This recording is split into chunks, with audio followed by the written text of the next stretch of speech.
প্রথম আলোর Facebook page, YouTube page এবং অন্য চ্যানেলগুলিতে আমাদের যে অসংখ্য দর্শক বাংলাদেশের ভেতরে এবং বাংলাদেশের বাইরে আছেন, তাদের সবাইকে স্বাগত জানাচ্ছি প্রথম আলোর এই বিশেষ আয়োজন অভিজ্ঞতার আলোয়।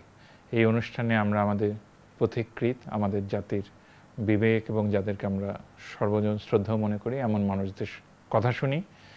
আজকে আমার পরম সৌভাগ্য, আমি সম্মানিত বোধ করছি, সৌভাগ্যবান মনে করছি যে ফেরদৌসী রহমানের সঙ্গে আমি আছি।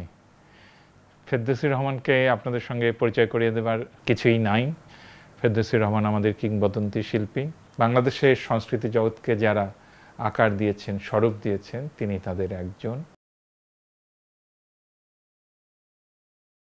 বাংলাদেশের ইতিহাসের সঙ্গে গড়ে ওঠার সঙ্গে তার জীবনের ইতিহাস যুক্ত হয়েছে এবং আমরা সবাই জানি যে আব্বাস উদ্দিন আহমেদের সুযোগ্য কন্যা তিনি, যিনি বাংলাদেশের গানের সারা বাংলাদেশকে, সারা ভারতবাসীকে জাগিয়ে তুলেছিলেন গানে, সেই আব্বাস উদ্দিনের মেয়ে ফেরদৌসী রহমান। কিন্তু ফেরদৌসী রহমান তার নিজের পরিচয়ী ভাস্বর।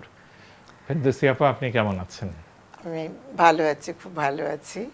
আপনি এত সুন্দর করে আমাকে ইন্ট্রোডিউস করলেন, আমি জানি না সব কিছু আমার প্রাপ্য কি না, তবে হ্যাঁ, গান গেয়েছি, এটা সত্যি কথা। আমি একটা সময় ভাবি যে শুধু গান গেয়ে যদি মানুষের এত ভালোবাসা পাওয়া যায় তাহলে আরও অনেক কিছু করা উচিত বোধহয়, মানে বড় ভালো কিছু আরও কিছু করা উচিত। না, শুধু গান গেয়েই তো মানুষের ভালোবাসা শুধু না, বাংলাদেশ বা একটা দেশ, একটা দেশের সংস্কৃতিকেও তো আমরা আকার দিতে পারি। কারণ দেশের মানুষ তাদের ভাষা খুঁজে পায়, তাদের স্বর খুঁজে পায়, তেমনি সুরও খুব তো একটা গুরুত্বপূর্ণ, তাই না? মানুষকে, মানুষের হৃদয়কে জাগ্রত রাখে, একটা দেশকেও তো জাগিয়ে তোলে। যেটা সত্যি কথা। তা আমি যে অন্যভাবে কথাটা বলছিলাম যে আমি নিজে শিখেছি, গেয়েছি, যেটা বললো যে মানুষের ভালোবাসা পেয়েছি, শ্রদ্ধা পেয়েছি, এবং কিন্তু যে জিনিসটা আমি করে যেতে পারিনি সেটার দিকে মানে আমার ইয়েটা বেশি, সেটা শিল্পী মাত্রেই থাকে। এবং আপনি মানুষ হিসেবে তো নিশ্চয়ই, কারণ অত্যন্ত মেধাবী। আমরা সবাই জানি যে 1941 সালে আপনার জন্ম, এটা কোচবিহারে হলো, তখন অবিভক্ত বাংলা, অবিভক্ত ভারত। তো যখন কোচবিহারে জন্ম হলো, তারপরেই কি আপনি জন্মের পরপরই কি কলকাতা চলে গিয়েছিলেন? না, তার ঠিক পরপরই না, এই ৩-৪ বছর বয়সে বেশ কিছুদিন কোচবিহারে আমরা ছিলাম। কোচবিহারের স্মৃতি আছে আপনার কাছে? অনেক, এত বেশি স্মৃতি। 3 বছর বয়স থেকে আপনি অনেক, আমি ভীষণ, আমার শ্রুতিধর অ্যাকচুয়ালি খুব মনে থাকে। মানে মা বলতো তুই এত ছোটবেলার কথা মনে রাখলি কি করে। যেমন আমার মানে গান গাওয়ার স্মৃতিটা মনে করো, 2 বছর কি 2.5 বছর হবে, আমার ঘুম পেলে আমি মার কাছে গিয়ে আঁখি পাতা ঘুমে জড়া এসে গানটা গাইতাম। তো মা বলে যে ঠিকই সেটা করতে। আপনার মায়ের অন্য আরেকটা গান কি আপনার গানের লাইন মনে আছে আপনার? মা তো অনেক গান গাইতো। মা তো এটা আমি গাইতাম মার কাছে, যে আঁখি পাতা ঘুমে জড়া এসে, নজরুলের গান। কারণ হচ্ছে ওই যে বলে আমাদের বাড়িতে সবসময় রেকর্ড বাজতো, গ্রামোফোন, কলের গান। সেটা তো আব্বার ইয়েতে পাওয়া। আমি তার মানে 1941 সাল থেকে 44 সাল পর্যন্তই প্রায় আপনি কোচবিহারে আছেন। তখন আপনার আব্বা কি কলকাতা শহরে গিয়ে এই গান গাইছেন, রেকর্ড করছেন? হ্যাঁ জি, এই আব্বা অন্য গান গাইছেন তখন আব্বার ক্যারিয়ার কিন্তু আবার শুরু হয়েছে আধুনিক গান দিয়ে। এটা কিন্তু অনেকেই জানি না। হ্যাঁ, আধুনিক গান গিয়ে তারপরে আব্বা নজরুল সঙ্গীত, পরের ধাপটা কিন্তু নজরুল সঙ্গীত। তারপরে আপনারা কলকাতায় গেলেন। কলকাতায় গিয়ে কোন পাড়াটায় উঠলেন মনে আছে সেই জায়গাটা? হ্যাঁ মনে আছে, সেটা ছিল বেনিয়াপুকুর লেন, 6 নম্বর বেনিয়াপুকুর লেন। এবং বেশ কিছু বছর আগে পরে, মানে এখন থেকে কিছু বছর আগে আমি গেছি ওই 6 নম্বর বেনিয়াপুকুর লেনে। স্মৃতি আমাকে টানতে টানতে নিয়ে গেছে ওখানে, যে আমি দেখি আমার সেই বেনিয়াপুকুর লেন ওই রকমই আছে কি না।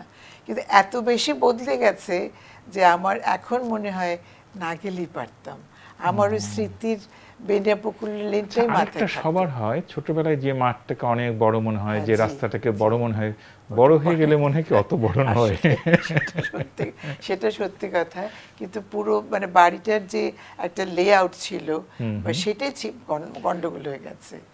আচ্ছা, আপনার আব্বা কাজী নজরুল ইসলামের গান করছেন, তখন তো কাজী নজরুল ইসলাম মনে হয় এরই মধ্যে অসুস্থ হতে শুরু করেছেন নাকি? না, ওনাকে আমি সুস্থ পাইনি, মানে যতদিনে আমি একটু বুঝতে শিখলাম আর কি, তখন আব্বার সঙ্গে গিয়েছিলাম ওনাকে দেখতে, কিন্তু তখন আমি ওনাকে মানে সুস্থ দেখিনি। কিন্তু আমি এখন কল্পনা করতে পারি বই পড়ে যে কবি কাজী নজরুল ইসলাম খুবই প্রাণবন্ত একজন মানুষ, যেখানে যাচ্ছেন শত শত ছেলে মেয়ে তার পেছনে পেছনে যাচ্ছে, উনি পান খাচ্ছেন, গান গাচ্ছেন, হারমোনিয়াম বসাচ্ছেন, ঢাকায় এলেন, লোকজন তাকে ঘিরে ধরলো, বুদ্ধদেব বসু পর্যন্ত তার সঙ্গে, বা রানু, সেই সব স্মৃতি। তো ওগুলি আপনারা শুনেছেন কিন্তু ওইটা আপনি দেখেননি? দেখিনি, না। গেছি, মনে আছে ওনার বাড়িতে বসে আছে, কাগজ ছিঁড়ছেন আর তাকাচ্ছেন একটু পর পর, কিন্তু উনি ততদিনে একদম মানে বাকরুদ্ধ হয়ে গেছিলেন। আবার কাজী নজরুল ইসলামের এই জনপ্রিয়তার পেছনে আপনার আব্বার অনেক বড় ভূমিকা আছে। এটা আপনি বলছেন, খুব ভালো লাগছে শুনতে। আসলেও মানে বিরাট ভূমিকা আছে, কারণ এই যে আব্বাসউদ্দিন, নজরুল ইসলাম এবং ইসলামী গান, এই যে তিনটার, এবং জাগরণী গান, অনেক জাগরণী গান যেগুলো আব্বা গিয়েছেন, প্রচুর নজরুলের লেখা। তো এই তিনটা যদি ধরেন তাহলে দেখতে হবে যে ওই তিনটে ওতপ্রোতভাবে জড়িত। এবং তখন আব্বাসউদ্দিন নজরুল নাহলে হবে না, নজরুল এলো না, আব্বাসউদ্দিনের কথা বলতেই হয়। তখন এই ওমন রমজানের রোজার রোজার শেষে গানটার কথা মনে না করে আপনি থামতে পারবেন না। আমরা বাংলাদেশে আমাদের রোজা শুরুই হয় না যে যখন ওমন রমজানের ওই রোজার শেষে এলো খুশির ঈদ যদি আমরা না শুনি, আবার শুরুই হয়, আসলে সবারই শুরু হয় যে ঈদের চাঁদটা দেখা গেল কি গেল না, যেই দেখা গেল সবগুলি টেলিভিশন, সবগুলি রেডিওতে একযোগে এই গান বাজতে শুরু করলো, আমরা আমাদের হৃদয়ের মধ্যেও কিন্তু এই আনন্দটা ছড়িয়ে পড়তে থাকলো একদম। সেটার পেছনে কাজী নজরুল ইসলাম এবং আব্বাসউদ্দিনের অবদান যেটা, এটা তো আমরা কোনোদিনও ভুলতে পারবো না। এবং অনেক গজল লঙ্ঘেরও গান আব্বা গেয়েছেন, নজরুলের লেখা, আসে বসন্ত ফুলবনে, এত পপুলার একটা গান। আর তারপরে এই হিন্দু মুসলমানকে নিয়ে আব্বার গান একটা আছে, বাংলাদেশকে নিয়ে আছে। তো এগুলো অনেকে আমরা জানি না, আমরা তেমন ভালো করে পড়াশোনা করিনি, কিন্তু যেটা আপনি বললেন যে নজরুল আব্বাসউদ্দিন যদি করে দেখা যায়, তাহলে বলা যায় দুজনকে কিভাবে যে করেছে, মানে কি বলবো, সেটা ঠিক আমি আমার মানে এত অল্প শিক্ষায় আমি অত ভালো করে বলতে পারবো না। তারপরে আপনি মানে আনুষ্ঠানিকভাবে গান শিখতে শুরু করলেন কি শৈশব থেকেই? হ্যাঁ, ছোটবেলা থেকেই বলতে গিয়ে যখন আব্বা কলকাতা থেকে যখনই ঢাকায় কুচবিহারে যেতেন, হ্যাঁ, সেই বারান্দায় বসতাম আমরা। তার মানে তো আপনি ভাষা শিখছেন, লিখতে শিখছেন, গান শিখছেন একসঙ্গে, মনে হয় হাঁটতেও শিখছেন একসঙ্গে। প্রায় বলতে গেলে তখন আব্বার কোলে বসতাম, আর ওই তোরা দেখি যে আমি, তখন ওই গানগুলো আবার পপুলার, তোরা দেখি যে আমি না মায়ের কোলে, তারপরে ত্রিভুবনের প্রিয় মোহাম্মদ এলো রে দুনিয়ায়, এইসব গান আব্বা, তখন আমি 3 ভাই বোনকে নিয়ে আব্বা গাইতেন, আর পাশে মা বসে থাকতেন। তারপরে এইসব গান যখন শেষ হতো, তখন মাকে আব্বা বলতো, আলিয়া তুমি গান করো। তখন মা শুরু করলো, রাতের ময়ূর ছড়ালো যে পাখা, এসব গান। সেই পুরো রাতের ময়ূর ছড়ালো যে পাখা, এই গানগুলো আপনার মাও গাইতেন? মাও গাইতেন। তো আপনারা 2 ভাই 1 বোন? জি। তো বিচারপতি মোস্তফা কামাল, সম্প্রতি আমরা যাকে হারালাম, আমাদের খুবই প্রিয় মানুষ মোস্তফা জামান আব্বাসী, উনি তো প্রথম আলোর সঙ্গে বিশেষভাবে যুক্ত ছিলেন, কলাম লিখতেন, ভাবিও লিখতেন, আসমা আব্বাসী লিখতেন। আমরা তাকে আমাদের পরিবারের মানুষই গণ্য করি এবং ভুলবো না। তো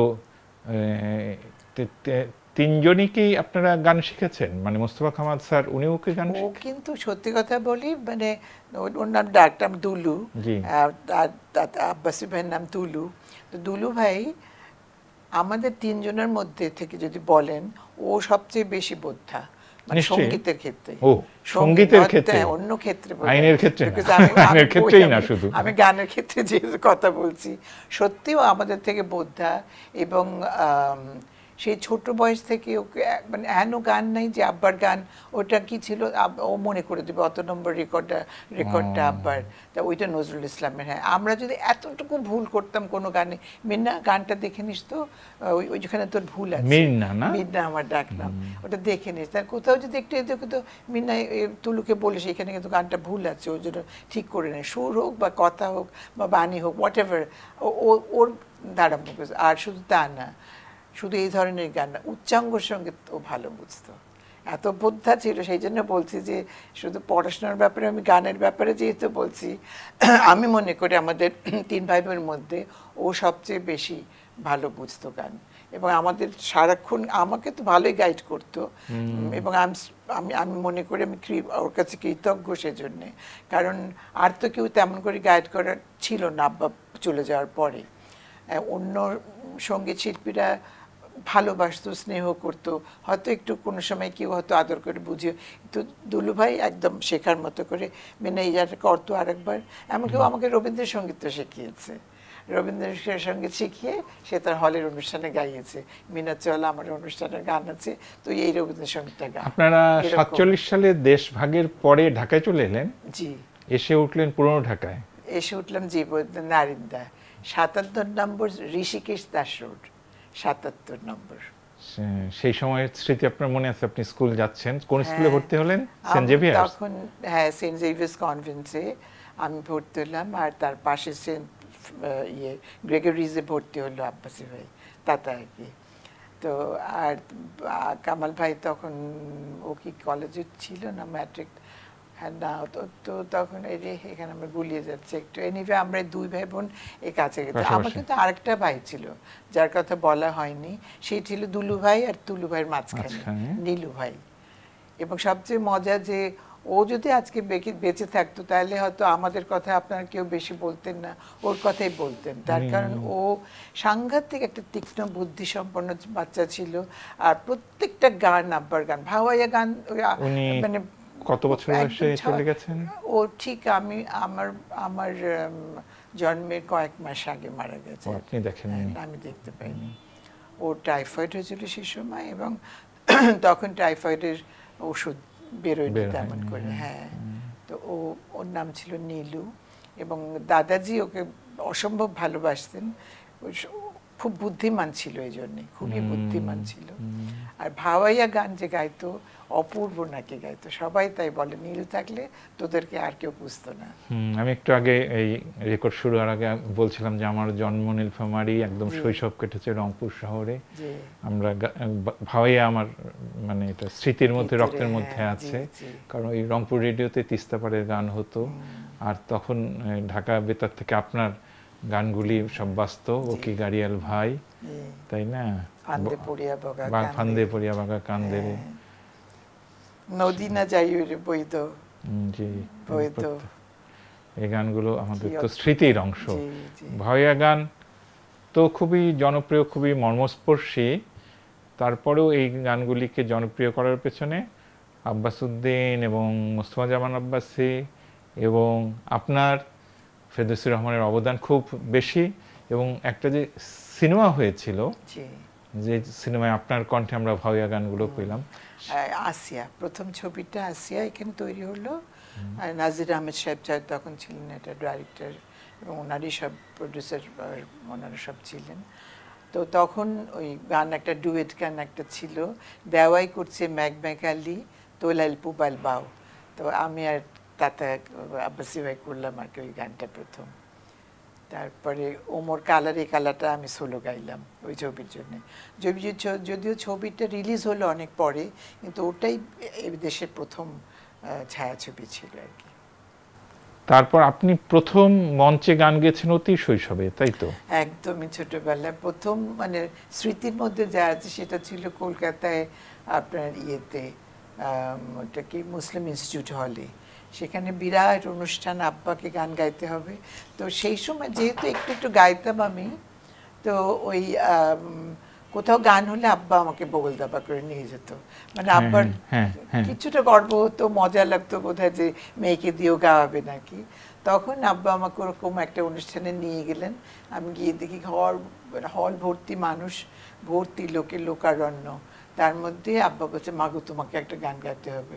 আমি বলছি আব্বা না, বলে কি হ্যাঁ চলো, মজা করতে করতে নিয়ে গেল স্টেজে তো নিয়ে গেল। তারপরে আসলো মাইক্রোফোন, তারপরে দেখা গেল যে আব্বা পাশে টেবিলে হারমোনিয়াম নিয়ে আমাকে বাজাবে আর আমি গাইব।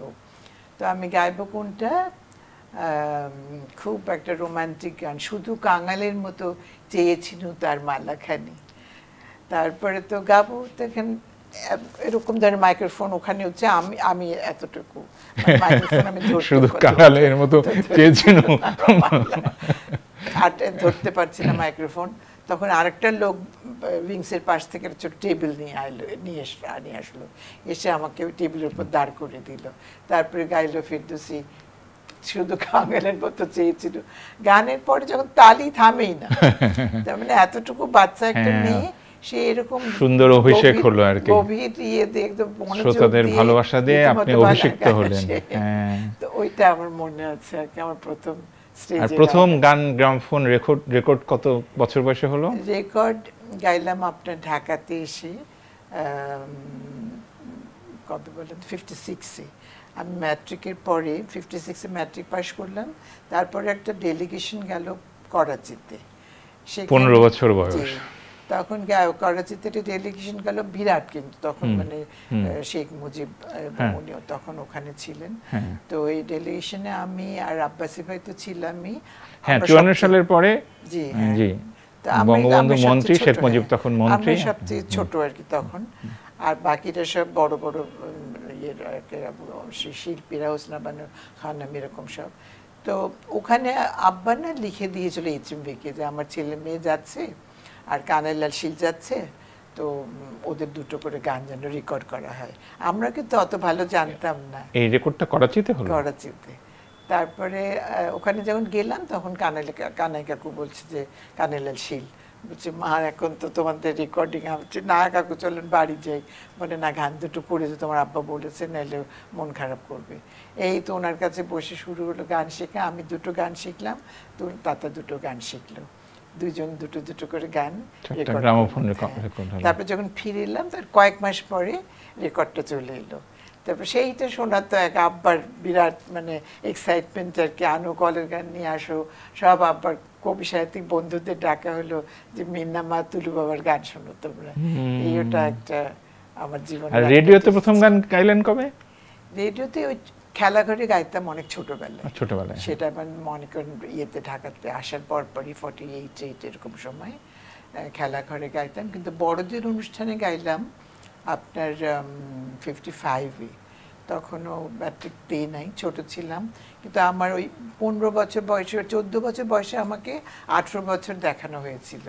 কারণ তখন 18 বছরের আগে বড়দের গান গাইবার নিয়ম ছিল না, অ্যাডাল্ট প্রোগ্রামে দেওয়া ছিল না। তখন আমার প্রোগ্রাম শুরু হলো একটা ক্লাসিক্যাল আইটেম দিয়ে, টোরির আগে খেয়াল গিয়েছিলাম, আমার মনে আছে ক্লাসিক্যাল। তারপরে আস্তে আস্তে একটু ভাওয়াইয়া গাই, একটু বলদি গীতি গাই। তারপরে আস্তে আধুনিক গান, আধুনিক গান শেখালেন আবু হেনা মুস্তাফা কামালের লেখা। তখন একটু অন্য লাইনে যেতে শুরু করলাম আর কি। আপনার স্কুল জীবনের পরীক্ষার ফল, এটা আমরা ছোটবেলা থেকে আমাদেরকে বলা হয়েছে যে জানো ফেরদৌসী রহমান কিন্তু ম্যাট্রিকে স্টান করা, ফার্স্ট মেয়েদের মধ্যে ফার্স্ট, সেসব কথা মনে পড়ে আপনার? হ্যাঁ মনে পড়ে, ওগুলো সব ঝড়ে বক পড়া। আসলে কি পড়াশোনায় খুব যে করতাম একটা তা না, একটু ফাঁকিবাজ ছিলাম আমি। যে কোনো বুদ্ধিমান মানুষ একটু ফাঁকিবাজ হবে। এটা ভালো একটা জিনিস শিখলাম, এটা আমি জানতাম না। কিন্তু আমি ফাঁকিবাজ। আব্বা খালি বলতো, মা গো পড়ছো না?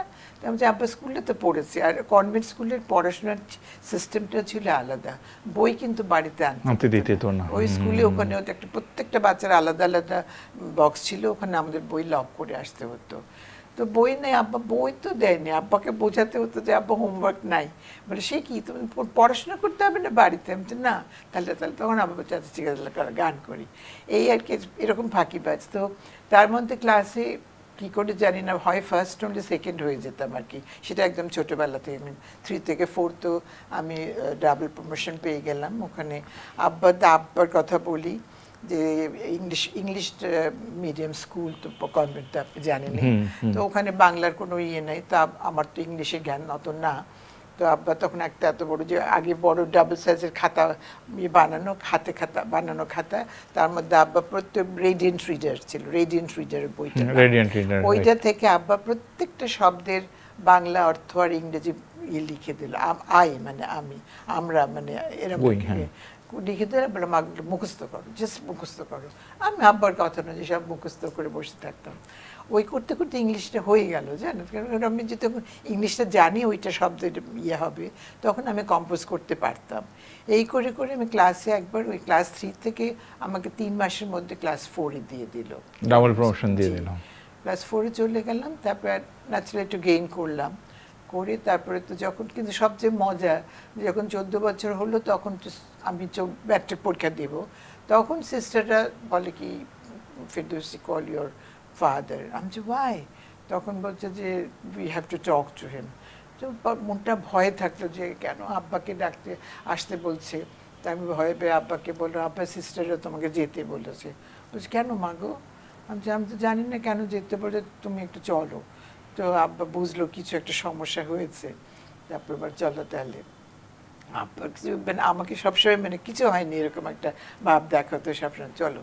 গিয়ে তারপর সিস্টারদের সামনে গিয়ে বলে বসলো তো যে কী ব্যাপার? তো বলে কি, দেখো she is very studious student, she is okay, খুব ভালো পড়াশোনায়, কিন্তু তো তোমার ইংলিশে একটু উইক, তো সিনিয়র কেমিস্ট দিতে হলে ওর আরও 2 বছর ওয়েট করতে হবে। তো আব্বা একটা মনটা খারাপ করে বলল যে, খানিকক্ষণ পরে বললো যে আচ্ছা, ও তো একদম ফ্রম ক্লাস 3 থেকে তোমাদের স্কুলেই পড়ে আসছে, তো তোমরা এই সিনিয়র কেমব্রিজ যখন তো ক্লাসে আসলো, এখন তোমরা কি করে বলছো she is always been A first student or a second student, তো তাকে তোমরা বলছো she is weak in English, I can't understand that, তোমরা আমাকে বোঝাও। তখন বলছে যে আমাদেরও হয়তো স্ট্যান্ডার্ডটা অত আপ টু সিনিয়র কেমিস্ট স্ট্যান্ডার্ডের নয়, কারণ বেশ কয়েকটা বাচ্চাই আটকে গিয়েছিল। তারপর আবার বাসায় গেলাম, মনটা আমার খারাপ, আব্বারও একটু খারাপ যে আবার 2 বছর এখানে স্কুলে। তারপর বলছে ঠিক আছে মাগো, তুমি চিন্তা করো না, চলো বলে পরের দিন আমাকে বাংলা বাজার স্কুলে নিয়ে গেলেন। গিয়ে ওখানে ওই তখন কিটিয়াপা ছিলেন প্রিন্সিপাল, তো গিয়ে বলছে যে আচ্ছা ফেরদৌসীকে যদি দেই স্কুলে, আপনি কি ওকে ম্যাট্রিক পরীক্ষা দিতে পারবেন? মাত্র 5 মাস বাকি তখন ম্যাট্রিক পরীক্ষায়। তো বলছে হ্যাঁ পারবো না কেন, ইংলিশে যতটুকু ওখানে করেছি তার থেকে ভালো তো এখানে করবি, বলেই বাহুল্য। তারপর ওখান থেকে ম্যাট্রিক পরীক্ষা দেন 5 মাসে বাংলা বাজার স্কুল থেকে, ইংলিশ মিডিয়ামে, কিন্তু বাংলা বাজার স্কুল থেকে। ওই উনি প্রিন্সিপালি আমাদের বেশিরভাগ সময় পড়াতেন, আর আমার সাথে আমার আরেকটা বন্ধু ছিল। এই দুজনে মিলে পরীক্ষা দিলাম, দিয়ে তো যাই রেজাল্ট মানে অদ্ভুতই ছিল যে কি করে ফার্স্ট হয়ে গেলাম মেয়েদের মধ্যে, আর আব্বারও এটা ধারণার বাইরে ছিল। তারপর আপনার ভালো রেজাল্টের পরে কি এই চিন্তা সবাই মিলে করলো যে একে একটা ভালো জজ ব্যারিস্টার বানাতে হবে, অথবা ডাক্তার ইঞ্জিনিয়ার বানাতে হবে, অথবা তাই না পিএইচডি করাতে হবে? না, কেউ আব্বার অনেক স্বপ্ন ছিল, মানে মেয়েটাকে দিয়ে যে কি করবে। আমি একদিন আচ্ছা মা গো শোনো, তুমি যদি সিএসপি অফিসার হও কেমন, তখন তো সিএসপি তাহলে কেমন হয়, পারবে তুমি? আমি যে হ্যাঁ পারবো আব্বা, কিন্তু আমি সিএসপি অফিসারদের ভালো লাগবে না। কেন? বদলির চাকরি, এখানে যাবো ওখানে যাবো, তাহলে তো হ্যাঁ এটা ঠিক বলেছিল, তো গান হবে না। গানটা কিন্তু at the back of his mind ছিল যে ওটাকে করতেই হবে।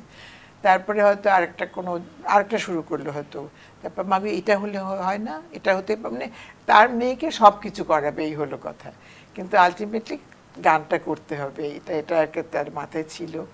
এবং সেই জন্য সব রকম চেষ্টা, উস্তাদানা, তারপরে বিভিন্ন ধরনের রেকর্ড কিনে দেওয়া, এই গানটা শেখো, সন্ধ্যা মুখার্জির গান আব্বার খুব পছন্দ, আসো এই গান তোলো। তারপরে নজরুল সঙ্গীত তুলতে হবে, আব্দুল চাচাকে ডেকে এনে, তুমি দেখো তো মিন্না আমাকে কিছু মানে যেগুলো সবাই গায় না এরকম কিছু গান দাও। আচ্ছা বলছে ঠিক আছে, আমি তো তুলে দিতে পারবো না, তা মিন্নাকে কিছু রেকর্ড এনে দিচ্ছি। একটা জিনিস আমার মনে হচ্ছে, অবিভক্ত বাংলায় বা মানে ভারত যখন এক দেশ ছিল, তখন তো উনি প্রায় সর্বভারতীয় জনপ্রিয়তাই অর্জন করেছিলেন। যখন পূর্ব পাকিস্তানে এলেন তখন উনি কি করতেন আপনার আব্বা? আব্বা তখন ওই ইয়ে ছিল, অ্যাডিশনাল সং পাবলিসিটি অর্গানাইজার ছিলেন। তো আপনার আব্বা মারা গেলেন 1959 সালে, তখন তো আপনার মাত্র 18 বছর বয়স। কিন্তু ওইটুকু সময়ে আর কি আব্বা একটু বেশি স্বপ্ন দেখে ফেলেছিলেন আমাকে নিয়ে আর কি, এটা করবে ওটা করবে। তার মধ্যে আপনি গানে ভালো করছেন, ফার্স্ট হচ্ছেন, উচ্চাঙ্গ সঙ্গীত ভালো করছেন, আপনি পড়াশোনায় ভালো করছেন, আপনাকে নিয়েই তো স্বপ্ন দেখবে বাবা। তো অনেক স্বপ্ন দেন আমার ভাইদের নিয়েও অনেক স্বপ্ন দেখলেন, যেটা বলছিলাম যে কামাল ভাইকে ততদিনে জাতীয় স্কলারশিপ পেয়ে চলে গেল, তো কামাল ভাই তারপরে লন্ডনে চলে গেল ব্যারিস্টার হওয়ার জন্যে। আব্বাসি ভাই ততদিনে MA পাশ করলো আস্তে ধীরে করে, ও বাংলা একাডেমি জয়েন করলো, কিন্তু ওরও শখ ছিল, চেয়েছিলেন উনি নায়ক হোক। হ্যাঁ, চলচ্চিত্রে অ্যাক্টিং এ যদিও যায় তাহলে ভালো করতে পারে, ও দেখতে ভালো ছিল, এইসব অনেক রকম। আপনার আব্বারও শখ ছিল? আব্বার শখ ছিল, আব্বা অনেক চেষ্টা করেছিলেন যে, আব্বা করেছে 2-1টা নাটক মানে সিনেমাতে, খুবই সুন্দর সুদর্শন, নায়ক চেতেই ছিলেন। হ্যাঁ, হ্যান্ডসাম ছিল। আমার বাবা চাচারা সবাই খুবই খুবই ভালো দেখতে ছিল। আমার মা শ্যামলা ছিলেন। তো আমার দাদাজির কথা একটা বলি, দাদাজিও মানে খুব রসিক মানুষ ছিলেন, এবং উনি ফর্সা মানুষ ভালোবাসতেন, এবং উনি কালো মানুষ দেখতে পারতেন না, এবং তার ছেলের আজকের দুনিয়ায় হলে আমরা এলাও করতাম না, ঠিক আছে। তার বড় বউ মানে আমার মা ছিল কালো, তার ন্যাচারালি একটা 3 সন্তানই ফর্সা, মানে আমার 3 ভাই কিন্তু ফর্সা, মেয়েটা হতেই হবে কালো, বুঝলেন না। দাদাজির চোখের ইয়ে হয়ে গেল, এই এত সব ফর্সা লোকের মাঝে এই মেয়েটা কালো হলো কেন, আর এই মেয়েটাকে আব্বাস এত ভালোবাসবে কেন? আপনি কালো না, এটা একটা আপনার, আমি অসম্ভব কালো ছিলাম। আরে না, আপনার দাদা বর্ণান্ধ ছিল, আচ্ছা এটা গল্প, ভালো গল্প। হ্যাঁ, ঠিক আছে, নিশ্চয়ই। দাদাজি তো আর আব্বাস এই মেয়েটাকে ভালোবাসে, আর আব্বাস কলকাতা থেকে আসলে সুটকেস ভর্তি জিনিস আনে এই মেয়েটার জন্যে। এই তো আব্বাস তো সব সম্পত্তি মেয়েটাকে লিখে আর কোনো ওয়ে আউট নাই। এই ছিল দাদাজির মানে কষ্টের কথা বলি একটু, মানে নাতনিকে নিয়ে দাদাজির কষ্টও ছিল। কিন্তু যখন আমি ফার্স্ট হলাম তখন আব্বার মানে কষ্ট এবং আনন্দ দুটোই কে থাকে, খালি বলতে আজকে যদি বাবা বেঁচে থাকতো তাহলে মিন্নামাকে বাবা মাথায় করে নিয়ে নাচতো, কারণ পড়াশোনার সাংঘাতিক মানে ইয়ে ছিল। আমার দাদাজি পড়াশোনায় খুব, পড়াশোনার জন্য সবকিছু নিয়ে করতে রাজি। দুলু ভাই যাতে, বড় ভাই যাতে পড়াশোনায় ভালো করে, মাকে দাদাজি মাসে তখনকার 10 টাকা মানে অনেক, আলাদা আলাদা করে পাঠাতেন মাকে, যাতে দুলু ভাইকে আলাদা করে ডিম দুধ মাখন খাওয়ানো হয়, ওর যাতে মগজটা ভালো হয়, ব্রেনটা যাতে ভালো হয়, এরকম ছিলেন পড়াশোনা। তো সেই জন্য তখন আব্বার কষ্ট ছিল যে আমার বাবা কেন বেঁচে নেই, থাকলে আজকে মিন্নামাকে নিয়ে কোথায়। এখন কষ্ট পায় যে আমার বাবাই বেঁচে থাকলো না, আমার যা সামান্য কিছু, সেটাই তো আমি আপনাদের পুরো ফ্যামিলি তো সফল, আপনার ভাই প্রধান বিচারপতি হলেন, আমরা মোস্তফা জামান আব্বাসের তো কথা, বাংলাদেশের সংস্কৃতি জগতে তার যে অবদান সেটা স্মরণ করি, তার যে কালেকশন এই লোকগীতির এবং নিজে যে গানগুলি গেয়েছেন সেই সব, আর আপনার তো সাফল্য খ্যাতি অবদান সব মিলিয়ে আপনার আব্বা যদি আরো বেঁচে থাকতেন, এটা আপনি মিস করেন না? আব্বা যদি অনেক, সব সময় যখনই কোনো পুরস্কার পেয়েছি বা যখনই কোনো রেকগনিশন পেয়েছি, খালি মনে হতো যে আমার আব্বা থাকলে আজকে কত খুশি। যে আব্বা খুশি হয়েছিল, মানে আব্বা কষ্ট পাচ্ছিল যে মেয়েটা ভালো করলে, আমার আব্বা নাই কেন। আর আমি যখন পাচ্ছি, যখন আল্লাহ দিয়েছে আমাকে, অবশ্য না চাইতে আল্লাহ দিয়েছে, তখন ন্যাচারালি আমার কি মনে হতো না যে আমার আব্বা তো এগুলি চেয়েছিলেন, আমার তো এগুলো আমার একটাও চাওয়া না, এই পাওয়াগুলো কিন্তু আমার কখনো চাওয়া ছিল না, এগুলো আমার আব্বার চাওয়া ছিল যে আমার মেয়েই করবে। আপনার গানগুলি, সিনেমার যে গানগুলো, সবই জনপ্রিয় হচ্ছিল ওই সময় প্রচন্ড। পরে যখন ভাওয়াইয়া গানগুলি সিনেমায় ব্যবহৃত হলো, ওগুলিও খুবই জনপ্রিয় হয়েছিল এবং রেডিওতে প্রায় প্রতিদিন বাজত।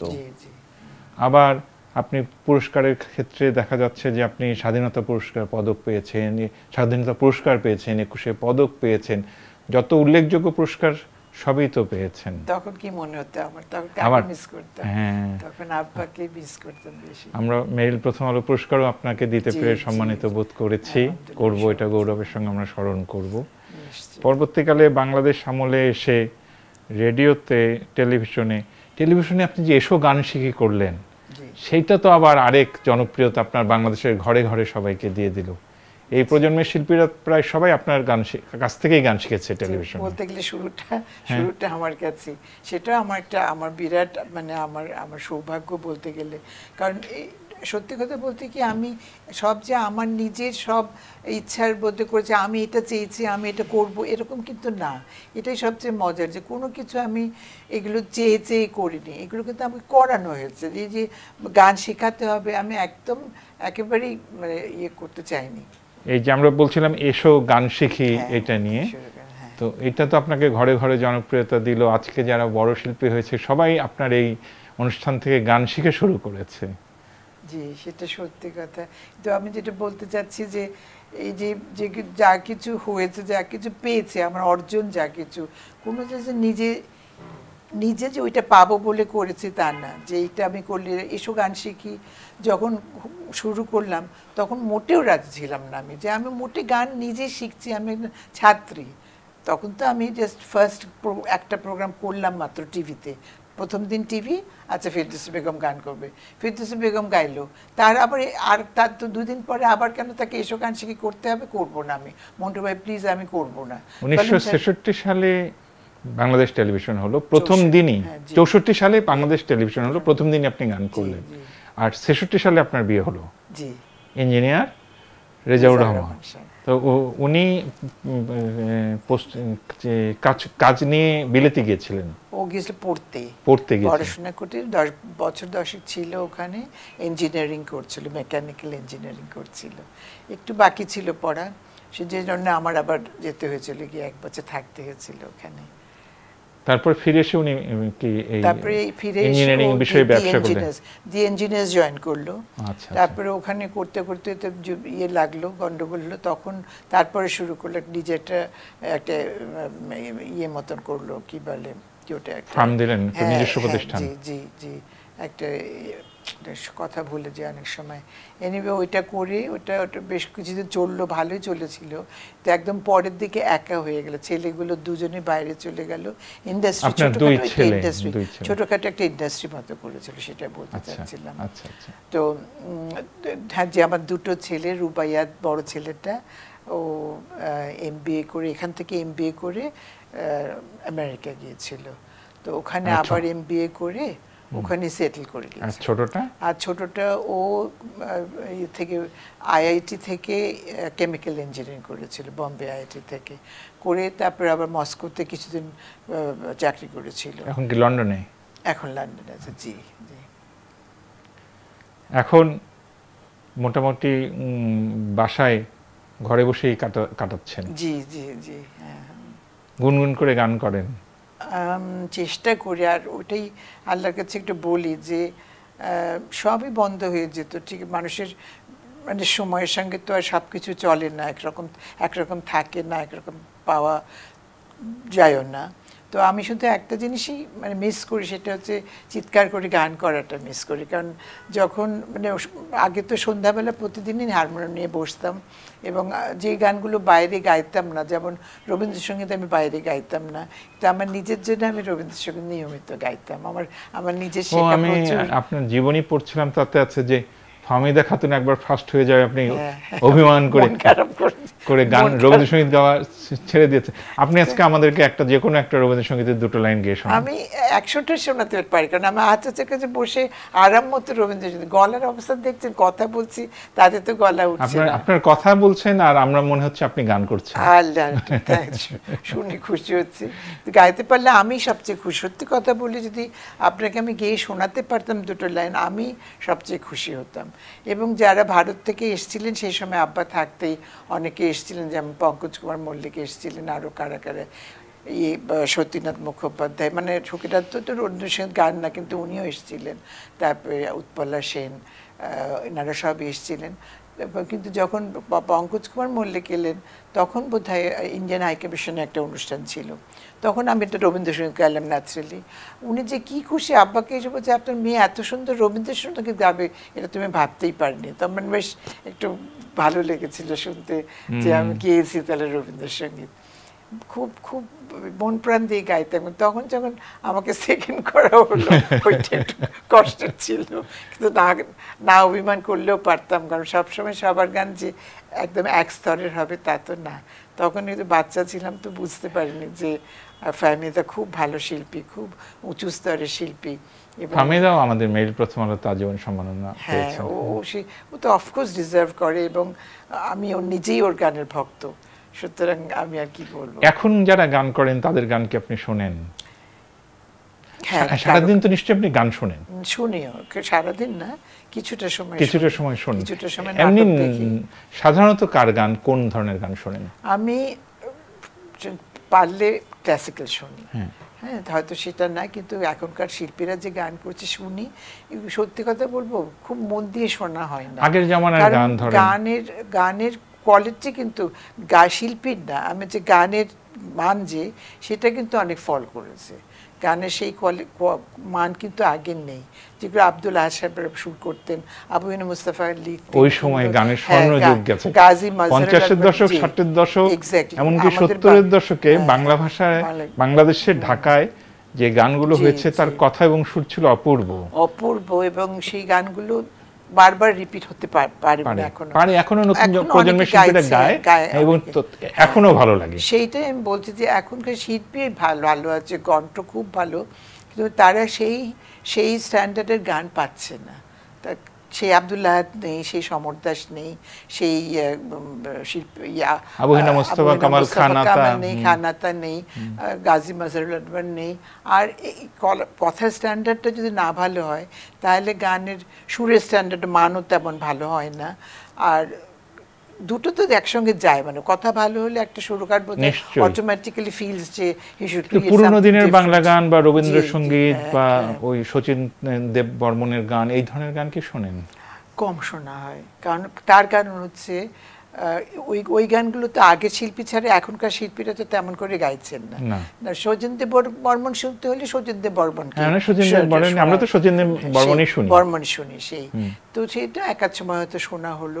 আমি একটা মিক্সড শুনি, সত্যি কথা বলতে কি না, আমাদের এখনকার বাচ্চাদের শুনি, আগের শিল্পীদের শুনি, পারলে ক্লাসিক্যাল শুনি, ওটা বেশি। আমি তো আপনার আব্বার গানও শুনি, ইউটিউবে পাওয়া যায়। শুনি, হ্যাঁ হ্যাঁ হ্যাঁ, এবং অনেক সুন্দর সুন্দর গান আছে, এবং কোয়ালিটি খুব আছে। এবং আমার মনে হয় কে যাসে যে গানটা আমরা শচীন দেবের কণ্ঠে শুনি, এটা আপনার আব্বার কণ্ঠেও আছে, ওই যে ভাটি গান বাইয়া, ওই গানটা থাকতে পারে, আব্বা হয়তো গেয়েছে, কিন্তু ওটা আমি বলতে পারছি না।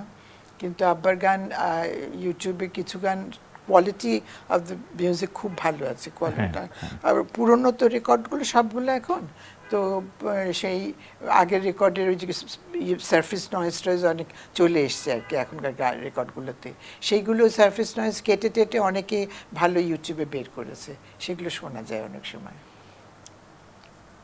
আপনার কি ছোটবেলার ঈদুল ফিতরের কোনো স্মৃতি আছে, আর ঈদুল আজহার কোনো স্মৃতি আছে? আমরা ঈদ তো সামনে ঈদুল আজহা, আমাদের এখানে সামনে ঈদুল আজহা, ঠিকই, খুব সেই রকম মানে কোরবানি টোরবানি দেওয়া ছাড়া খুব একটা মনে নেই। তবে আমরা ছোটবেলাটা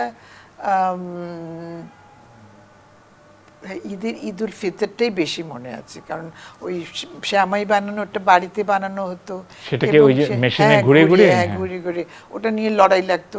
আমি বানবো, ও বলে আমি ঘোরাবো নিয়ে ভাই বোনদের মধ্যে, চাচাতো ভাই বোনদের নিজেদের মধ্যে লড়াই লাগতো। ওই স্মৃতিগুলো বেশি মনটাকে নাড়া দেয় আর কি। আর কোথায় কোরবানি টোরবানি হলো একটু কম বোধহয়। আচ্ছা, এটা আমার শেষ প্রশ্ন। এখন যদি আপনাকে টাইম মেশিনে আপনার শৈশবে ফিরে যাওয়ার সুযোগ দেওয়া হয়, আপনি কি কোচবিহারে যাবেন, আপনি কি কলকাতায় যাবেন, নাকি আপনি নারিন্দায় যাবেন? না, আমি কোচবিহারে যাব। শৈশব, জন্মস্থান কোচবিহারে যাব। আমার মনে হয় বারে যতবার বলবেন যে কোথায় যাবে, তো কোচবিহারে যাব, বলরামপুর যাব, আমার দাদা বাড়িতে, ওই পুকুরে মাছ ধরবো, ওই সেই যে বর্ষাকালে জল কেটে দেওয়া হতো, আর সব মাঠের মাছগুলো সব চলে আসতো পানিতে, নদীতে, ওই পুকুরের মাছগুলো উজিয়ে মাঠে আসতো। হ্যাঁ, আবার ওখান থেকে ওই যে স্মৃতিগুলো, ওগুলো খুব ছোটবেলার স্মৃতি, কিন্তু এত ভিভিড স্মৃতিগুলো যে ওইগুলি হন্ট করে আমাকে, ঠিক কলকাতা হন্ট করে অন্য রকম পার্ক সার্কাসে গান করতাম। এই কামরুল হাসান ভাই ছিল, ছিল, ওগুলো অন্য রকমের। কিন্তু বলরামপুর বা কুচবিহারের স্মৃতিগুলো একদম ছোটোবেলায় চাচাতো ভাই বোন সব চাচাতো ফুফাতো ভাই বোনরাই বেশি, সব হইচই করছি আমরা বাড়িতে, বারান্দায় কাপড় দিয়ে টাঙিয়ে স্টেজ বানিয়ে নাটক করছি, ঈদের নাটক করছি। চাচা মেয়ে আমার আব্দুল করিম আমার চাচা, তার লেখা গান করছি, তার লেখা নাটক করছি। ওই যে স্মৃতিগুলো, ওগুলো মানে এমনি করে এত জড়িয়ে আছে যে ওগুলোর বাইরে আর কিছু। নারেন্দাতে কখনো ফিরে মানে চট করে যদি আপনি বলেন যে কলকাতা থেকে ঢাকায়, তো ওই স্মৃতিগুলো খুব কষ্টের। ওই সময়টা সব ছেড়ে আসা, কুচবিহারে বলরামপুর কলকাতা ছেড়ে একদম এখানে ঢাকায় আসার পর থেকে স্মৃতিটা একটু অন্যরকম। তখন ঠিক খাপ খেতে পারছিলাম। সবারই তাই হয়, একদম শৈশবের স্মৃতি, নারীর টান, ওগুলি আর কি। ওই যে প্রান্তর, গাছপালা, পুকুর, মাছ, এগুলি আমাদেরকেও খুব টানে, তাই না? ওই যে গরু এখানে আমরা ঘোড়ার গাড়িতে চড়তাম, তার মধ্যে কাপড় টাঙিয়ে দিতে হতো, কারণ পর্দা করতে। রিক্সায় বসলে মা আমি গেলে রিক্সায় আমি সারাক্ষণ শাড়িটা টানতে থাকতাম যে আমি দেখতে পাচ্ছি না কেন, ওখানে কেন আমাকে কাপড়ের তলে আমাকে বসতে হবে। খুব কষ্ট দিত ওটা। আব্বাকে আব্বা কোথায় আসলাম আমরা, এরকম একটা রিক্সায় বসবো, তারও চারিদিকে কাপড় দিয়ে টানো, ঘোড়া গাড়ি তো চারিদিকে ঢাকনা দেওয়া, তারপর কাপড় দিয়ে এরকম। ওই সময়টা একটু বেশি কষ্ট ছিল। আচ্ছা, এখন নতুন প্রজন্মের শিল্পী বা আমাদের সাধারণ নাগরিকদের উদ্দেশ্যে কিছু বলবেন? আপনার উত্তরসূরিরা নাশিদ কামাল আপা, আরমিন মুসা, ওরা তো বড় আন্তর্জাতিক অ্যাওয়ার্ডের জন্য ভুক্ত হয়েছিল, এইসব গৌরববোধ হয় না? সাংঘাতিক। এবং না হলে বোধহয় অবাক হতাম। কারণ কি সবসময় মনে হয় যে বেটার হওয়া উচিত, পরের জেনারেশনগুলোকে আরো, ওরা তো আমাদের থেকে অনেক বেশি পাচ্ছে। হ্যাঁ, কারণ উনি আব্বাস উদ্দিনকে পেয়েছেন, উনি ফেরদৌসী রহমান, মুস্তাফা জামান আব্বাসীকে পেয়েছেন, তারপরে তাদেরটা তো যুক্ত হলো। তাছাড়া এমনিতেও মানে পৃথিবীব্যাপী যে হচ্ছে, মানে ওরা যে ওপেনিংটা পাচ্ছে, সেটা তো আমরা ধরেন অতটা পাইনি যে যতটা ওরা পাচ্ছে। এবং ওরা না পেলেই বরং অবাক হতাম যে ওরা পাচ্ছে না। আলহামদুলিল্লাহ ওরা সেটা ওদের আল্লাহর কাছে শুকরিয়া বলি যে, এবং আশা করি যে ওরা আরো ভালো করবে, আমাদের শিল্পীরা, সব শিল্পীরা। আপনি আমাদের মাঝে আছেন, আপনি আমাদের মাঝে চিরকাল থাকবেন। আপনার গানগুলো, সেটা ভাওয়াইয়া গানই হোক, সেটা ইসলামী গান হোক, সেটা আধুনিক গানগুলি হোক, এবং অবশ্যই সেই যে ঝড় এলো ঝড়, বাংলাদেশে এখনো ঝড় হয়, এখনো কালবৈশাখী হয়, এখনো আম ঝড়ে সেই কি বলে সত্যজিৎ রায়ের পথের পাঁচালীতে যেরকম হয়, যখনই এটা হয় তখনই কিন্তু আমরা গেয়ে উঠি ঝড় এলো ঝড়। ফেরদৌসী আপা, আপনার মূল্যবান সময়ে আপনি আমাদেরকে অনেকটা সময় দিয়েছেন, আপনাকে অনেক ধন্যবাদ। আমি আপনাকে ধন্যবাদ জানাচ্ছি। সত্যি কথা বলি কি, আমি আজকে বলছিলাম ওকে যে 200 বছর পরে বোধহয় রেকর্ডিং, অনেক বছর পরে রেকর্ডিং করলাম, বহুদিন করি না, শরীরটা খারাপ যাচ্ছিল বলে। আজকে করে খুব ভালো লাগছে, মনে হয় আজকে ভালো ঘুম হবে। আপনি ভালো থাকবেন, এবং আপনার কথা বললেও তো মানুষ, এবং অতীতের কথা বললেও তো মানুষের হৃদয়টা একটু চাঙ্গা হয়, মনটা চাঙ্গা হয়, শরীরটাও চাঙ্গা হয়ে যাবে। আপনি ভালো থাকবেন, দোয়া করবেন।